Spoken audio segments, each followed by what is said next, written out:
ಯೋಗನೋ ಅದು ವಾಕಿಂಗು ಏನಾದರೂ ಒಂದು ಆ್ಯಕ್ಟಿವಿಟಿ ಮಾಡಿದಾಗ ಈಗ ನೀವು ಕೆಳಗಡೆ ಹೋಗ್ಬೋದು. ಕೆಳಗಡೆಯಿಂದ ಮೇಲೆ ಬರೋರಿಗೆ ಏನು ಅನಿಸ್ತೀವಿ?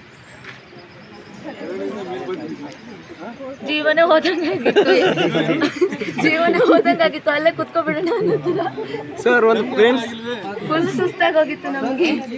ಕೆಳಗೆ ಬನ್ನಿ ಅಂದರೆ ನಾವು ಮೇಲೆ ಹತ್ತು ಬಂದರೆ ಧ್ವನಿ ಇದಾಗ್ಬೋದು, ಹಾಡಬೇಕು ಚೆನ್ನಾಗಿದೆ. ನಾನು ಬೇಕಾದ್ರೆ ನನ್ನ ಜೊತೆ ಎಷ್ಟು ಜನ ಬರ್ತೀನಿ, ನನ್ನ ಪಾಸ್ಟಲ್ಲೇ ಕೆಳಗೆ ಹೋಗೋದು ಸರ್. ಆಗಲ್ಲ ಸುಮ್ಮನೆ ಊಟ ಮಾಡಿ ಹೋಗೋಣ. ಈಗ ಸರ್ ಈಗಲೇ ಆದ್ರೂ ಅಡ್ಡಿಲ್ಲ, ಊಟ ಮಾಡಿ ಹೋಗೋಣ.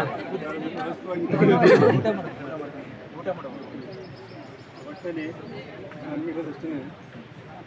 ಈಗೆಲ್ಲ ನೀವು ಡಿಗ್ರಿಯಲ್ಲಿ ಇದ್ದೀರಿ, ನೀವು ಕೂಡ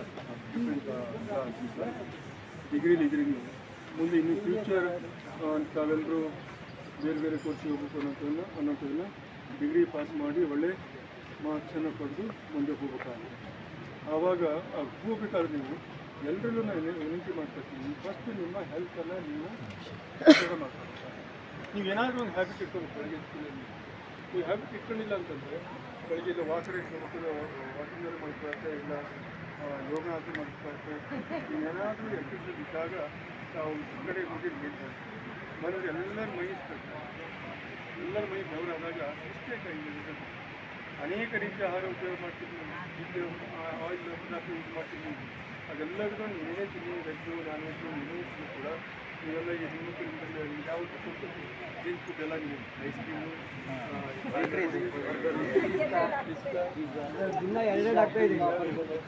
ಪೀಜಾ ಬರ್ಗರ್ ಅದು ತಿನ್ಬೇಡಿ ಅಂತ ಹೇಳ್ತೇವೆ. ಅದರ ಪ್ರಮಾಣ ಕಡಿಮೆ ಮಾಡಿ ನಮ್ಮ ರೈತರಿಂದ ಬೆಳೀತಕ್ಕಂಥ ಆಹಾರಗಳನ್ನ ಏನು ಮಾಡ್ತಾರೆ, ಮನೆಗೆ ರೊಟ್ಟಿ ಎಷ್ಟು ಮನೆ ಮತ್ತೆ ಐತ್ರಿ,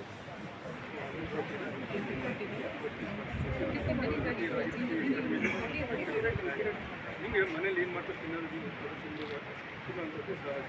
ಬಟ್ ಬೆಳಗ್ಗೆ ಎದ್ದು ನೀವು ಏನಾದರೂ ಎಕ್ಸಸೈಸ್ ಮಾಡಿದಾಗ ಫುಲ್ ಬಾಡಿ ಸ್ಟ್ರೈನ್ ಆಗಿ ಅದು ಬೆವರು ಬಂದರೆ ಇರ್ತಕ್ಕಂಥ ಸಣ್ಣ ಪುಟ್ಟ ಕಾಯಿಲೆ